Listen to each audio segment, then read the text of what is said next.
Oui, ce livre, Le crématorium froid, est sorti fin août chez Stock dans la collection La Cosmopolite et je ne l'ai pas lu tout de suite. J'ai eu tort, grand tort. Son auteur, dont je dois mal prononcer le nom parce qu'il est hongrois, est Joseph Debreceni.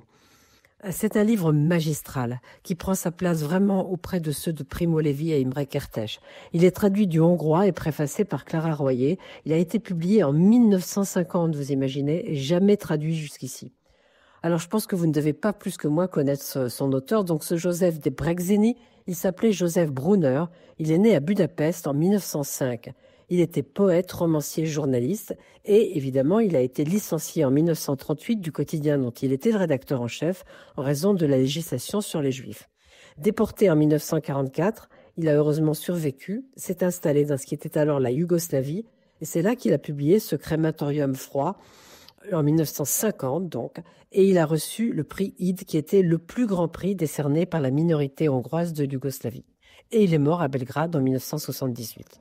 Donc, à son arrivée à Auschwitz, qu'il raconte dans ce livre, en 1944, il y avait 2 files. À gauche, on avait encore 45 minutes à vivre. C'est le temps qu'il fallait pour se déshabiller et être conduit jusqu'à la chambre à gaz. Par bonheur, lui, il était dans la file de droite et il a pu donc écrire ensuite sur les 12 mois abominables passés dans ce qu'il appelle le pays d'Auschwitz, c'est le sous-titre de son livre, jusqu'au camp de Dornau, où il est resté 7 mois, de novembre 1944 à mai 1945, dans ce qu'il nomme donc ce crématorium froid, une sorte d'hôpital où l'on parquait ceux qui ne pouvaient plus travailler.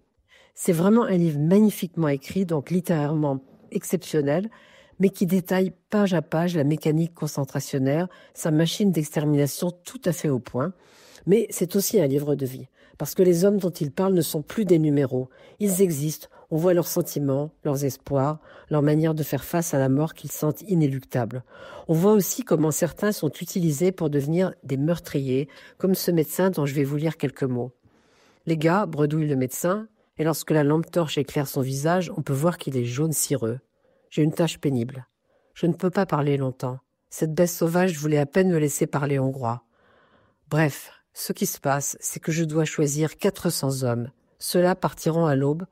Pour où, à ce stade, personne ne le sait avec certitude. Mais je ne veux fourvoyer personne. Aussi, je vous le dis ouvertement.